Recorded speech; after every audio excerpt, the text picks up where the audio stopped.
네, 오늘은 소년법 중에서도 소년 재판을 앞둔 학생 또는 이제 보호자분들, 즉 당사자 입장에서 궁금해하실 법한 소년법, 소년원, 보호처분 등에 대해서 중점적으로 알아보도록 하겠습니다. 먼저 간단하게 소년법은 무엇이고 또 왜 제정되었는지부터 좀 설명을 부탁드리겠습니다. 네, 미성년, 성년 이 두 명을 구분한다 이렇게 보시면 될 것 같아요. 그래서 그 두 사람을 왜 다르게 취급해야 되느냐? 사실 예전에는 똑같이 취급했죠.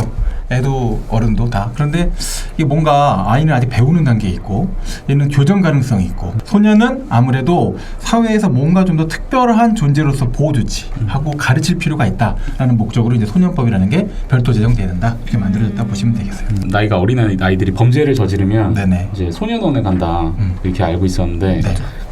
그거 말고 처벌 자체를 이제 좀 약하게 적게 하는 건가요? 법이 좀 들어보니까 되게 논쟁적인 것 같아요. 어리다고 봐주냐? 어리니까 봐주자? 얼마나 어린 게 어린 거냐? 소년법은 이게 만 19세 미만을 이제 소년이라고 지칭을 하긴 하거든요. 네. 근데 그 소년들도 또 단계를 나누어서 이제 처벌하는 거라 이렇게 할 수가 있습니다. 어떻게 단계를 나누냐 하면은 만 10세 미만자들. 그렇죠. 이 사람들에 대해서는 한마디로 아무런 어떤 처벌을 할 수가 없어요. 그 다음에 단계가 나오는 게 만 10세에서 만 14세 미만. 여기 이제 소년들에 대해서는 저희들 주로 이제 문제되는 소년법에서 이게 보호 처분을 하는 대상자들이 여기 있는 사람들이 좀 많을 거예요. 그리고 이제 나이로 구별하면 만 14세에서 만 19세 미만 여기 사이에 있는 여기 이 사이에 있는 소년들은 사실은 저게 형사법, 이 형법이라고 하는 형법의 처벌을 받을 수 있는 나이가 만 14세가 넘어가 버리면 형법 처벌을 받을 수가 있어요. 그래서 여기 단계에 있는 소년들은 형사처벌을 받을 수도 있고 소년법의 적용을 받을 수 있는 그런 단계에 있어서 만 10세는 넘지만 19세 미만이 되는 소년도 이 단계에 따라서 보호처분이라든지 형사처벌을 받는지가 나눠질 수가 있어요. 처벌은 처벌이고 그거랑 별개로 수사도 못하나요? 처벌을 할 수 있어야지만 수사할 수 있는 건 아니거든요. 사건 자체에 대해서는 사실은 10세 미만인 10세 미만인지 5세 미만인지 몇 살인지 자체도 조사를 해봐서 어떤 사람이 행위를 한 것인지까지 정해줘 봐야 책임의 범위가 정해지는 문제니까 결국 이제 수사는 가능한데 강제적으로 데려다가 강제 처분을 한다 이런 건 규정상에 적용할 수 있는 근거 규정이 없는 거죠. 하지만 임의상에 본인이 와서 경찰서에서 여기 문답 좀 하자 또 경찰 아저씨가 찾아가서 좀 뭘 좀 물어볼게 이런 형태로 이제 조사하는 방식은 당연히 진행이 가능하죠. 근데 이렇게 물어볼게 하고 말씀하시는 걸로 봐서는 싫은데요? 라고 할 수 있을 것 같이 꼭 들리는데 그거는 사실은 성인도 똑같아요. 그럼 동의? 저는 말하기 싫은데요? 그건 수갑 차고 있어도 똑같아요. 수사에 동의가 필요한 거예요? 그러니까 진술 거부권이라는 게 그런 거예요. 그럼 데리고 갈 수 있고? 데리고 갈 수, 내 몸을 끌고 갈 수 있지만 내 말을 하게끔 하는 건 내 자유다. 진술 거부라는 게 거기에 이제 핵심이 있는 거죠. 일반적인 사건에도 이게 수사 그러면 반드시 대부분 사람들이 가긴 하는데 이게 꼭 가야만 되는 건 아니에요. 안 가고 나 수사 받아야 되는데 안 가겠다라고 하면 다만 가지 않으면 체포를 해서 데리고 갈 수가 있기 때문에 결국은 자별로 가는 게 오히려 모양새가 더 좋기 때문에 그래서 이제 가는 거지. 초점을 맞춰서 10세 미만도 체포할 수 있어요. 그러면? 안 되죠. 그때 안 되는 그건 안 되죠. 10세 미만은 지금 14세 미만은 체포할 수가 없어요. 14세 미만자는 형사처벌할 수 없고 14세 미만 복잡하게 얘기하면 사실 되게 어려운데 만 14세 간단하게 하면 중2예요. 중2가 만 14세예요. 딱 고선상에 걸려요. 그래서 중2부터는 사실은 형사사건이 터지면 체포돼요. 그러니까 조금 생일이 빠르다 그러면은 겨울방학 때부터 조금 생일이 늦다 그러면은 중학교 2학년에 겨울방학부터 이렇게 돼서 이제 그 선상이 그래서 되게 제일 위험한 것 중에 하나가 중1하고 중2하고 사건이 터졌을 때 중1은 형사처벌 대상이 아니에요. 중2는 형사처벌 대상이에요. 그러니까 이게 아주 큰 갈림길이 돼요. 그러면은 만약에 소년 시절에 저지른 범죄가 성인이 돼서 적발되는 케이스도 요즘 있잖아요. 있죠. 그런 경우에는 어떻게 처벌할 수 있어요? 14세가 안 됐을 때 벌어진 일이다. 그럼 사실 그건 나중에 문제 삼을 수 있는 것들이 없어요. 근데 성인이 되기 전이라도 14세 이후에 만 14세 범죄 책임이 생긴 이후에 했던 일이라면 성인이 돼서 만약에 적발됐다 그럼 성인으로 그냥 처벌받아요. 소년 보호로 왜냐하면 소년 보호라는 거는 사실 그 시점에 그 나이에 너를 보호해주고 새로 가르치는 게 의미가 있어라는 거지. 다 컸어? 이거는 지금 널 가르칠 수가 없죠. 이제는 이미 때가 늦은 거야. 그래서 안 좋은 거는 사실은 적발이 될 거라면 오, 충격적이네. 희한하다. 빨리 하는 게 낫다는 거죠. 나중에 벽발되면 그러네요.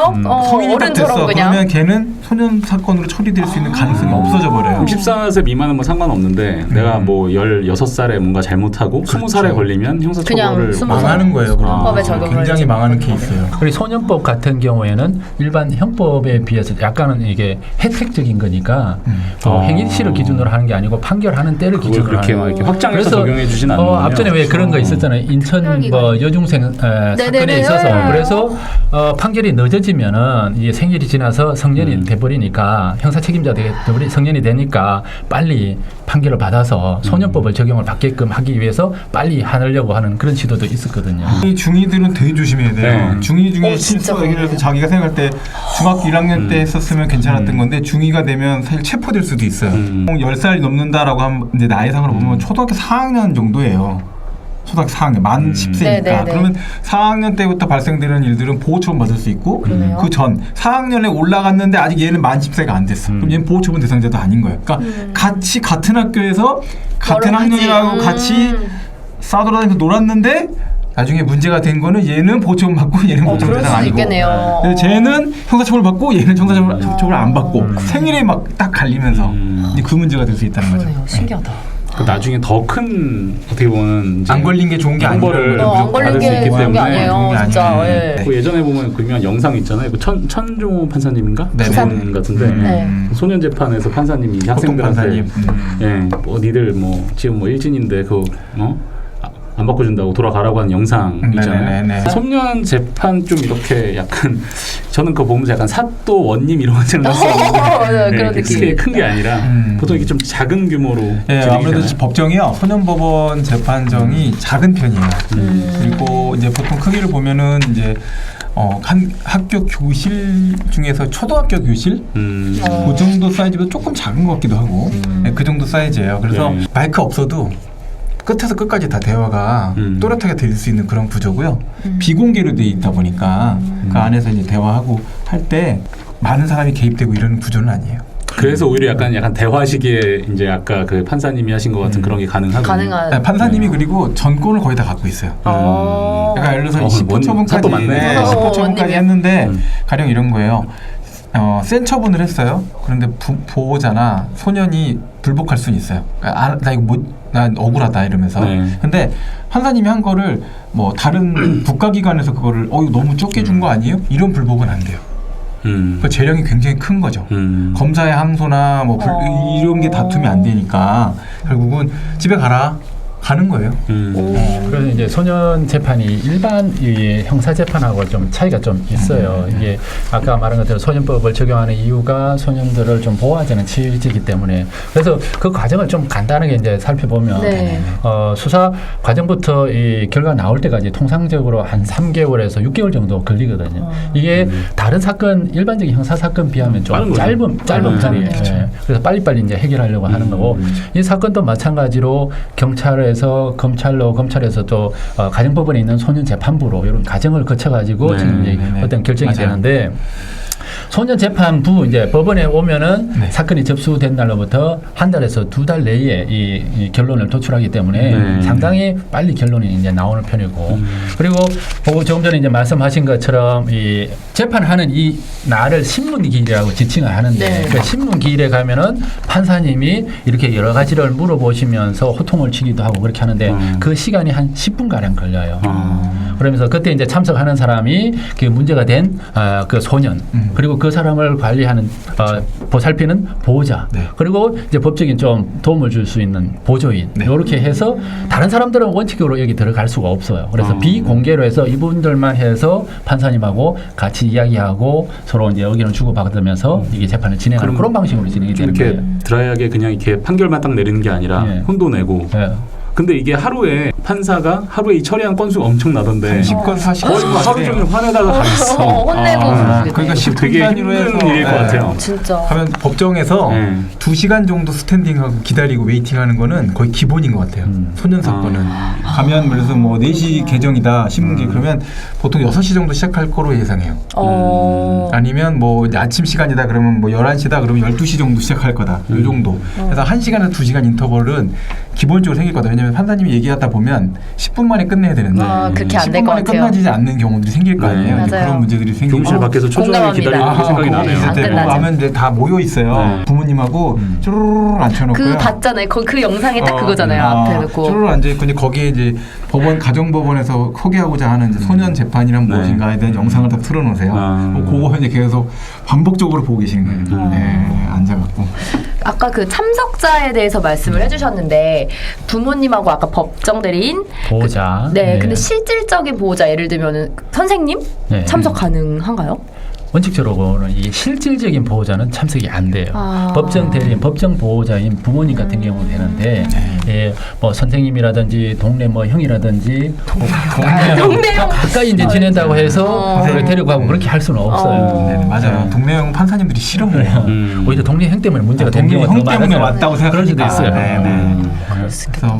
사실 이제 한 가지 얘기 드리면 부모님이 안 오시면 판사님은 처분을 세게 할 가능성이 높아요. 왜요? 보호자의 의지가 없다. 아. 왜냐면 이제 아까 잠깐 말씀드리다 말았는데 소년 사건에서 바라보는 관점은 이제 또 한 가지예요. 이 사람 자체는 본래 성인이든 애든 환경의 영향을 크게 받는다. 근데 애는 환경을 어떻게 할 수 있는 나이가 아니다. 그러니까 환경에 더 크게 영향을 받는다. 그걸 전제하고. 그죠. 근데 네. 그 환경을 통제하는 의지를 갖고 있는 사람이 누구냐?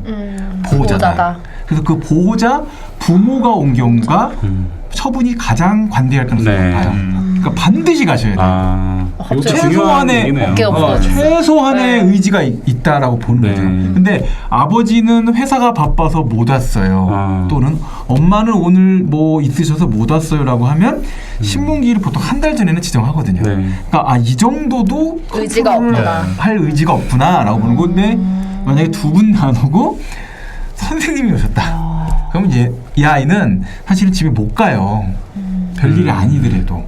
그럼 거기서 부모의 역할이 또 되게 중요하겠네요. 그냥 막 물어봐요. 그래서 판사님이 이제 저희한테 강의할 때도 그 변호사들한테 얘기할 때 서로 이제 대화하고 세미나 하잖아요. 그러면 보호자의 의지, 주관적인 거죠. 그죠? 어떤 무슨 해결해 나가려는 의지, 그다음에 보호자의 능력, 경제적인 능력, 사회 환경을 조성할 능력, 관계에서 나오는 능력, 뭐 이런 것들 두 가지 요소가 적합하게 있으면 혹시 아이가 흔들렸다 하더라도 가정을 다시 믿고 돌려주겠다. 그러나 니네가 의지나 환경을 제대로 통제하려는 상황이 없다. 특히 돈이 많고 해도 사회적으로 유명한 집에도 의지가 별로 보이지 않는다고 그런 한다면 집 있죠. 다른 기관으로 보내서 환경으로부터 분리시키겠다. 이런 처분을 내리는 거예요. 그리고 그런 측면이 있는 것 같더라고요.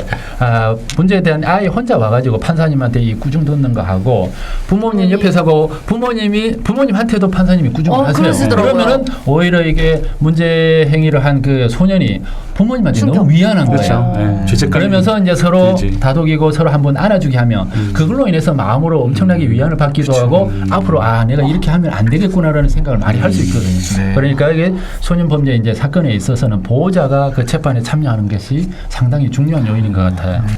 그러면은 보호자가 이제 안 계세요. 그러면 이제 그것 때문에 결국은 또 본인이 더 큰 어떻게 보면 뭐 피해라고 얘기하면 좀 그렇지만 더 큰 징계를 받게 되는데 그런 경우는 이제 그 경우는 약간 이제 차이가 있을 텐데 이제 그렇게 방치가 되어 있다고 한다면 그 부모님이 생존에 계신다라고 한다 그러면 이제 그 얘기는 약간 차이가 있는데 생존에 계시는 게 아니다.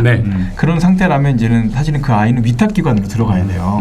그럼 그 고아원 같은데 네네. 가서 있으니까 그 기관의 기관장이 사실상 보호자 역할을 하게 되는 거죠. 그러니까 약간 이제 거기서 얘는 지금 우리 고아원에 있을 수 없어 시설 가야 될래야 그렇게 돼서 보내지게 될 수도 있고 나와서 이제 그러니까 여러 가지로 이제 좀 뭐랄까 마이너스 요인이 생길 수도 있겠죠. 더. 네. 그런 측면을 보시면 될 것 같아요. 네, 지금까지 소년법의 어떤 대략적인 내용에 대해서 살펴봤는데 너무 재밌었어요. 그래서 다음에는 우리 소년 재판의 변호인 선임 관련해서 조금 더 보조인? 알아보고 싶어요. 보조인. 보조인이라는 표현을 써요. 그렇군요. 보조인. 똑같은 네. 건데 보조인이라고 써요. 다음 편에서 알려주세요. 네. 빨리 알아보러 갈까요? 네. 다음 편에서 만나요. 안녕.